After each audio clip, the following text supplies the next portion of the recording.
Channel है विदिशा और आज हम पढ़ेंगे लूप्स के बारे में।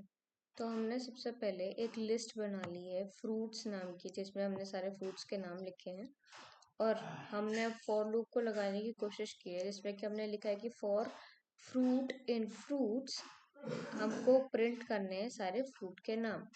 अभी मैं इसको सेव करके रन करके आपको बताती हूँ कि इसका जवाब क्या आएगा। देखो यहाँ पर आया एप्पल, बनाना एंड चेरी, और सब देखो कैसा आया, एक लाइन में एक चीज आई।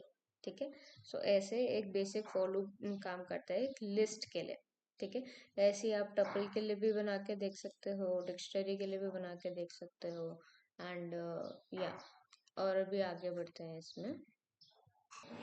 अब देखो हमने एक एग्जांपल लिया है यहाँ पर एक स्ट्रिंग के साथ, कि हम स्ट्रिंग के साथ कैसे काम कर सकते हैं कि फॉर लेटर इन ML हमको प्रिंट करने हैं इसके सारे लेटर्स। हम इसको सेव करते हैं, इसको रन करते हैं, आप देखोगे अलग अलग लाइन में इसने वापस से ऐसे ही दिया ML को लिख के। ठीक है, यहाँ पर ये लेटर को देखो आप, ये लेटर ना एक आइटरेटर के तरह बेसिकली हर जगह पर काम कर रहे हैं। यहाँ पर फ्रूट एक आइटरेटर के तरह काम कर रहा था, जो कि फ्रूट्स नाम की पूरी लिस्ट पर गया और उसने एक एक एलिमेंट को फेच किया और उसको यहाँ पर प्रिंट कर दिया, जैसे कि प्रिंट स्टेटमेंट ने उसको करने को कहा था। दोनों केस में आप देख सकते हो यहाँ पर लेटर को प्रिंट करने को कहा था कि जिस जिस वो ऐसे चलता है, देखो बारी बारी से पहले एक लेटर पे गया, M पे गया, फिर L पे गया। यहाँ पर भी ऐसी बात, यहाँ पर लिस्ट में क्या हुआ कि पहले आइटम पे गया, पहले जो कि एप्पल लिखा रहेगा था, फिर दूसरे एलिमेंट पे गया, फिर तीसरे एलिमेंट पे गया, ऐसे करके हुआ। और जैसे जैसे उन पे गया तो वैसे वैसे उनकी वैल्यू को प्रिंट करता गया। बस यही हो रहा है यहाँ पे। अब आप ये वाला एग्जांपल देखो, जहाँ पर कि हमने फॉर आई इन रेंज, हमने यहाँ पर रेंज फंक्शन को यूज किया है। इसके अंदर हमने एक वैल्यू को प्रोवाइड किया है। ठीक है, हमने बस एक नंबर लिखा है, अब हम इसको प्रिंट कराएंगे। अब आप देखना इसका आउटपुट क्या आएगा, उसके बाद मैं इसे एक्सप्लेन करती हूँ। इसका आउटपुट आया 0 1 2 3 4 5 6। अब आप समझ रहे हो कि इसमें क्या हो रहा है कि 0 से ये इनिशियलाइज करेगा बाय डिफॉल्ट इस वैल्यू को, और जाएगा कहाँ तक, यहाँ पर जो नंबर दे रखा होगा आपने उस तक जाएगा। आपने 7 दिया था, आपने ये 7 से माइनस तक गए। हमेशा ऐसे होता है रेंज के अंदर, जो भी वैल्यू को दोगे हमेशा that value, suppose it is n, तो n-1 तक ये रेंज चलता है पूरा। ये हर केस में होगा रेंज में, क्योंकि इसमें अपर बाउंड जो होता है हमारा वो एक्सक्लूडेड होता है।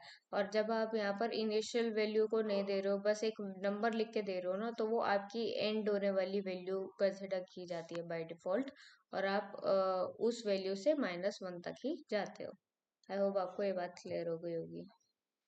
अब यहाँ पर आप देख सकते हो कि यहाँ पर मैंने एक स्टेटमेंट लिखी है, इसको पढ़ लो।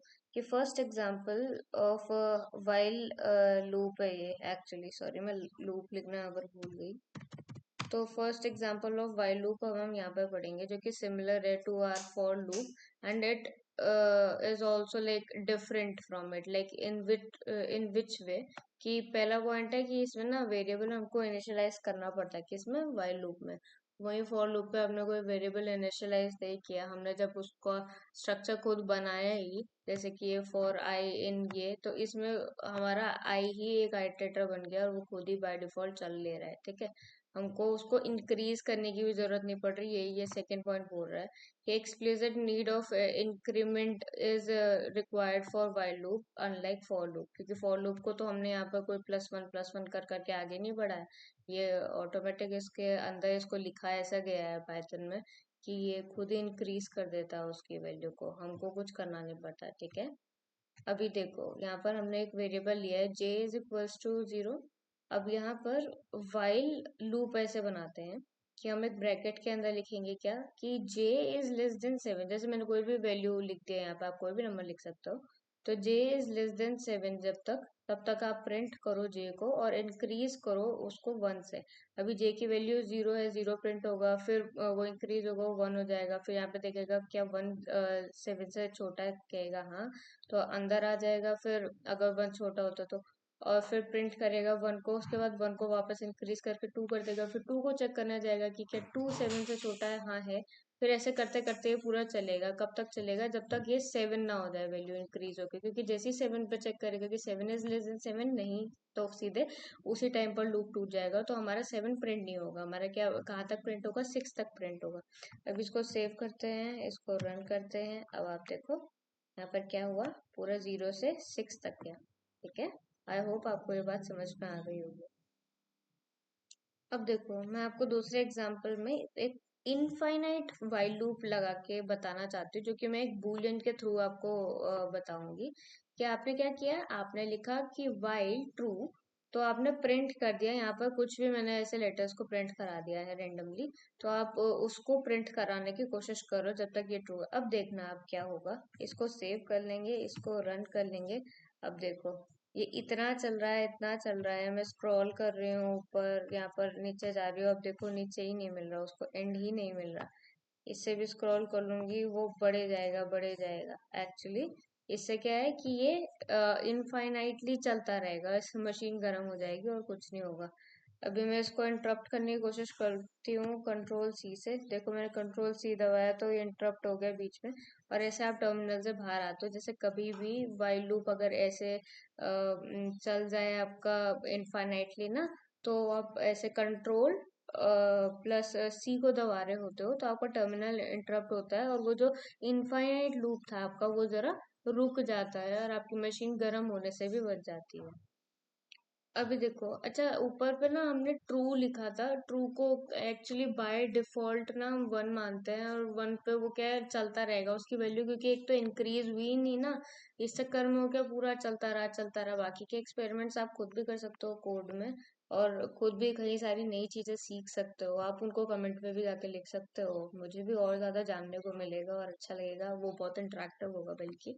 एंड यहाँ पर अब हम आगे बढ़ते हैं एक थर्ड एग्जाम्पल के साथ, जिसमें मैं दोबारा से आपको इनफाइनाइट वाइल लूप के बारे में तो बता रही हूँ, लेकिन इस बारे में नंबर्स के थ्रू बता रही हूँ। मैंने एक वेरिएबल एस ले लिया है इज इक्वल्स टू 2, और यहाँ पर मैंने उसकी वैल्यू को इंक्रीज करके, सॉरी, वैल्यू को कंपेयर करने की कोशिश की है कि एस इज लेस देन 5 जब तक है, तब तक आपको एस एन प्रिंट करना है। अब आप देखोगे इसमें मैंने इसको बिल्कुल भी इंक्रीज तो किया है नहीं, तो ये अगेन हमारा एक इनफाइनाइट लूप बन जाएगा। फिर हमको टर्मिनल को अगर रोकना है, हम कैसे रोकेंगे, कंट्रोल सी को प्रेस करेंगे, टर्मिनल रुक जाएगा। तो ऐसे ही आप कभी भी अगर फंस जाओ ना, ये हमेशा याद रखना कि आपको कैसे आगे सी से बाहर निकलना है कभी इनफाइनाइट लूप चल जाए तो, क्योंकि हर किसी की मशीन गर्म हो जाती है, ये बात को ध्यान रखना, और वो अच्छा भी नहीं है प्रैक्टिस। तो वैसे भी कहते हैं कि हमेशा जब भी आप लूप बनाते हो ना, मेक श्योर कि वो कभी भी इनफाइनाइट लूप ना बन जाए, क्योंकि अगर वो इनफाइनाइट लूप बनेगा तो फिर दिक्कत हो जाएगी। ठीक है।